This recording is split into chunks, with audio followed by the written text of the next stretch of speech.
Hello students, श्रद्धा intermediate college Kachnara इतला वाराणसी से मैं मुन्ना सर आपको इस वीडियो में निषेचन पश्च घटनाएं, अनिषेक जनन और अनिषेक फलन तथा बहुभ्रूणता का अध्ययन कराएंगे।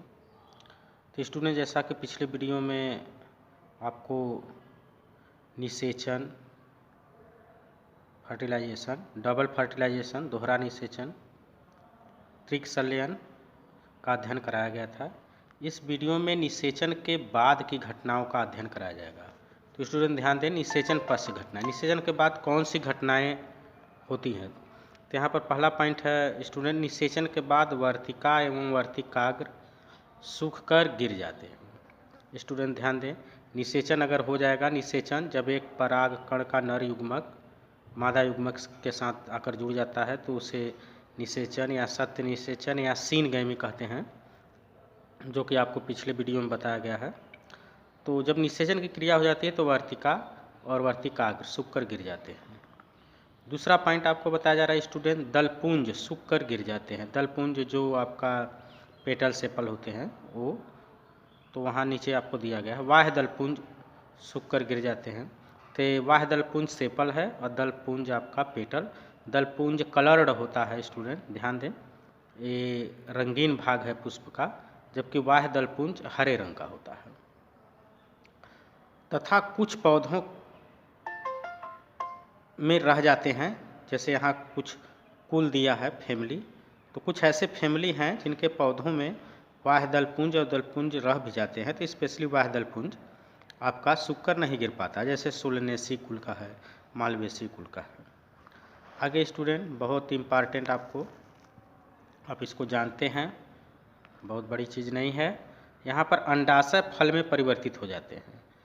अंडाशय जो है किस में परिवर्तित हो जाएगा स्टूडेंट? फल में। ये बहुत इम्पॉर्टेंट है, आप इस पर ध्यान दीजिएगा। बीजांड किस में परिवर्तित हो जाता है? बीज में। तो आप कहते भी हैं कि बीज का निर्माण किससे होता है? बीजांड से।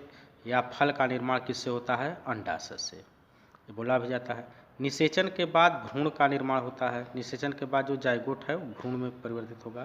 और निषेचन के पश्चात भ्रूण कोश का, भ्रूण कोश मतलब इंडोस्पर्म, जो ट्रिपलेट या डबल फर्टिलाइजेशन के फलस्वरूप निर्मित होता है, वह आपका भ्रूण कोश होता है। तो स्टूडेंट ध्यान दें, भ्रूण कोश का निर्माण डबल फर्टिलाइजेशन के फलस्वरूप या दोहरे निषेचन के फलस्वरूप होता है। पिछले वीडियो में स्टूडेंट आपको बताया गया था दोहरा निषेचन, एक नर युग्मक मादा युग्मक के साथ आकर जुड़ जाता है तो इसे सत्य निषेचन कहते हैं या सीनगैमी। जब दूसरा नर युग्मक सेकेंडरी न्यूक्लियस से या पोलर न्यूक्लियाई से, सेकेंडरी न्यूक्लियस या पोलर न्यूक्लियाई के साथ आकर जुड़ जाता है, तब उसे दोहरा निषेचन कहते हैं। दोहरे निषेचन की खोज नवासीन नामक वैज्ञानिक ने की थी। स्टूडेंट ध्यान दें इस चीज़ को। तो दोहरे निषेचन के फलस्वरूप भ्रूण कोश का, भ्रूण पोष, एक कोश है स्टूडेंट, ध्यान दें, भ्रूण कोश, हमने बोला है भ्रूण पोष, भ्रूण का पोषण करने वाला। तो दोहरे निषेचन के फलस्वरूप भ्रूण कोश का निर्माण होता है, भ्रूण का पोषण करने वाला। तो स्टूडेंट आपका निषेचन के बाद की होने वाली घटनाएं हैं। यहाँ पर एक टर्म आपको दिया जा रहा है असंग जनन या अनिषेक जनन। स्टूडेंट ध्यान दें, असंग जनन या अनिषेक जनन, जब भ्रूण का निर्माण नर व मादा के संलयन के बिना ही हो जाता है। स्टूडेंट ध्यान दें, जब भ्रूण का निर्माण, जब भ्रूण निर्मित हो रहा हो या निषेचन न हो, या कह सकते हैं नर व मादा के संलयन के बिना ही, अर्थात निषेचन की क्रिया नहीं हो रही, तब उसे अनिषेक जनन कहते हैं। या बीज का निर्माण जब बिना निषेचन के ही हो जाता है तो उसे अनिषेक जनन कहते हैं। इस प्रकार के जनन में भ्रूण का निर्माण नर युग्मक तथा प्रतिमुखी कोशिका या सहायक कोशिका के संलयन से होता है, के संलयन से होता है। स्टूडेंट ध्यान दें, यहाँ पर आपको कहा जा रहा है कि निषेचन क्रिया नहीं हो रहा है। एंटीपोडल सेल या सिनर्जिस्ट सेल, जो प्रतिमुखी सेल है या सहायक कोशिका है, उससे बीज का निर्माण हो जाता है, भ्रूण का निर्माण हो जाता है, तब उसे कहते हैं अनिषेक जनन। एक और टर्म आपको है स्टूडेंट, ध्यान दें, अनिषेक फलन, जब फल का निर्माण बिना निषेचन के ही हो जाता है तो इस प्रकार की क्रिया को, या आप इस प्रकार के फल के निर्माण की क्रिया को अनिषेक फलन कहते हैं। स्टूडेंट ध्यान दें, जब फल का निर्माण बिना निषेचन से ही हो, अर्थात निषेचन न हो। वहाँ पिछले टर्म में आपको बताया गया जब बीज का या भ्रूण का निर्माण बिना निषेचन के हो। जब भ्रूण का निर्माण या बीज का निर्माण बिना निषेचन के हो तो उसे अनिषेक जनन। यहाँ क्या है, जब फल का निर्माण बिना निषेचन के ही हो तो उसे अनिषेक फलन कहते हैं। अनिषेक फलन की क्रिया के फलस्वरूप बने फल आपके असत्य फल कह सकते हैं एक तरह से, या ये फल आकार में बड़े होते हैं, स्वादिष्ट होते हैं, जैसे आपको दिया जा रहा है अंगूर है, केला है, सेब है इत्यादि। आगे स्टूडेंट आपको दिया जा रहा है टर्म बहुभ्रूणता। जब एक ही बीजांड में बहुत सारे भ्रूण का निर्माण होता है तो इस क्रिया को बहुभ्रूणता कहते हैं। बहुभ्रूणता की खोज एंटोनी वान ल्यूवेनहॉक ने संतरे में किया था। स्टूडेंट ध्यान दें, बहुभ्रूणता या पॉलीम्ब्रियानी किसे कहते हैं? जब एक ही बीजांड में बहुत सारे भ्रूण का निर्माण होता है तब इस क्रिया को बहुभ्रूणता कहते हैं। बहुभ्रूणता की खोज किसने की थी स्टूडेंट? एंटोनी वान ल्यूवेनहॉक ने। कहाँ की थी? संतरे में। तो ये आपको टर्म है कि 1 नंबर में आपसे पूछे जाएंगे।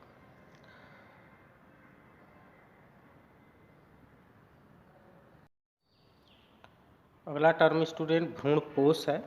जैसा कि आपको पिछले वीडियो में बताया गया था, भ्रूणपोष का निर्माण दोहरे निषेचन के फलस्वरूप होता है। स्टूडेंट जैसा कि आप जानते हैं पिछले वीडियो में आपको बताया गया था नर केंद्रक तथा द्वितीयक केंद्रक के संलयन से होता है। यहाँ देखिए स्टूडेंट दिया जा रहा है कि एक नर केंद्रक अर्थात नर युग्मक द्वितीयक केंद्रक से आकर जुड़ जाता है तो भ्रूणपोष का निर्माण होता है। यह मुख्य रूप से आवृत बीजी पौधों में होता है।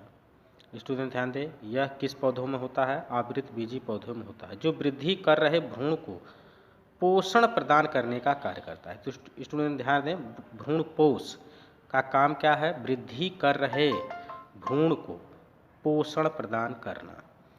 किसके फलस्वरूप भ्रूणपोष का निर्माण होता है? दोहरे निषेचन के फलस्वरूप। भ्रूणपोष कैसा होता है स्टूडेंट? ट्रिपलेट। ट्रिपलेट मतलब 3n। 3n क्यों होता है? द्वितीयक केंद्रक है जिसमें 2n है, 2 ठे केंद्रक हैं, और 2n नहीं होता है n मतलब 2 केंद्रक हैं और एक नर का केंद्रक, 3n मिलकर।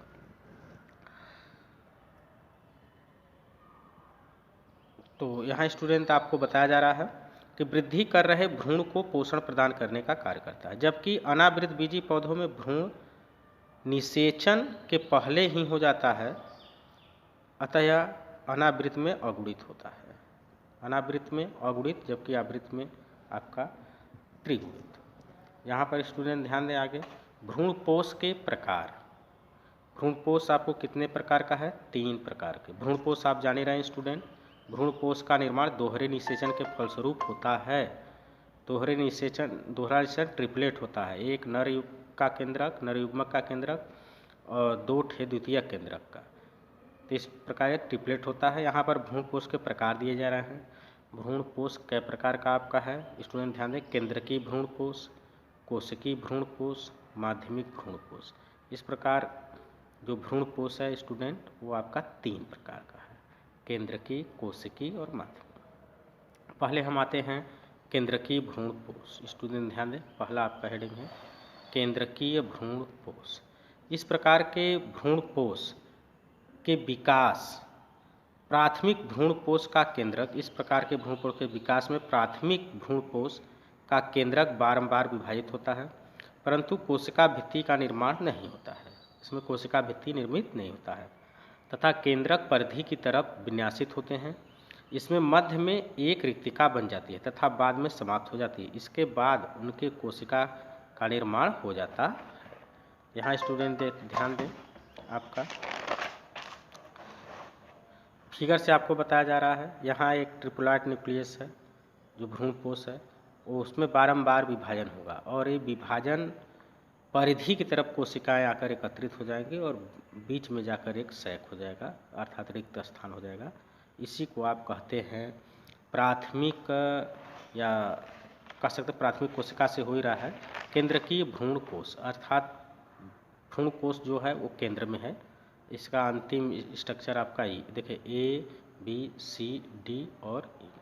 सबसे पहले आप क्या देख रहे हैं कि एक भ्रूणकोश है ट्रिप्लॉइड न्यूक्लियस। यह बारंबार विभाजित होता है, विभाजित होकर कोशिकाओं की संख्या अधिक बना लेता है और इसके बाद सारी कोशिकाएं एक परिधि की तरफ एकत्रित हो जाती हैं। ये एकत्रित हो गई हैं यहाँ और बीच में रिक्त स्थान। तो इस प्रकार के भ्रूणकोश को आप कोशिकीय भ्रूणकोश, केंद्रकीय भ्रूणकोश, इस प्रकार के भ्रूणकोश को आप क्या कहते हैं? केंद्रकीय भ्रूणकोश। अगला आपको स्टूडेंट दिया जा रहा है कोशिकीय भ्रूणकोश। इस प्रकार के भ्रूणकोश के निर्माण में प्राथमिक भ्रूणकोश का केंद्रक प्रत्येक विभाजन के पश्चात कोशिका का निर्माण करता है। स्टूडेंट ध्यान दें, जो आपका प्राथमिक भ्रूणकोश का केंद्रक है वो प्रत्येक विभाजन के पश्चात कोशिका का निर्माण करता है, जिसके फलस्वरूप बहुकोशिकीय भ्रूणकोश बन जाता है। इसमें कोशिकाओं की संख्या क्या हो जाती है? बहुत सी हो जाती है। यहाँ आपको फिगर के तौर पर दिखाया जा रहा है। स्टूडेंट ध्यान दें, इसमें जो प्राथमिक भ्रूणकोश है बारंबार विभाजित होकर कई कोशिकाओं का निर्माण कर लिया है, अलग अलग कोशिकाएं। तो इस तरह से आप कह सकते हैं इसे कोशिकीय भ्रूणकोश। ये स्ट्रक्चर आपको है। माध्यमिक भ्रूणकोश है स्टूडेंट, ये आपका तीसरा है। यह भ्रूणकोश केंद्रकीय तथा कोशिकीय भ्रूणकोश के बीच की अवस्था है। स्टूडेंट ध्यान दें, यह भ्रूणकोश केंद्रकीय तथा कोशिकीय भ्रूणकोश के बीच की अवस्था है। इसमें भ्रूणकोश केंद्रक के प्रथम विभाजन के बाद कोशिका भित्ति का निर्माण करता है या होता है, परंतु इसके बाद केंद्रक विभाजन होता है तथा कोशिका भित्ति का निर्माण नहीं होता है। और इसका फिगर स्टूडेंट आपके सामने है, ये आप देख रहे हैं। यहाँ युग्मनज है जायगोट, यहाँ फिर ये विकसित होकर कोशिका कर रहा है ट्रिपलेट भ्रूणकोश। ये सब सारी कोशिकाएं, युग्मनज अलग हो गया है। बीजांड ये आपका अर्य भाग है, रेडियल, अन्य भाग ये चैलेजा भाग है। ये सब क्या है? भ्रूणकोश। तो माध्यमिक भ्रूणकोश का मतलब होता है स्टूडेंट कोशिकीय और केंद्रकीय भ्रूणकोश के बीच का भाग। कोशिकीय और केंद्रकीय भ्रूणकोश के बीच का भाग, तो इसे कहते हैं आपका माध्यमिक भ्रूणकोश। तो इस वीडियो में स्टूडेंट आपको इतना ही। धन्यवाद।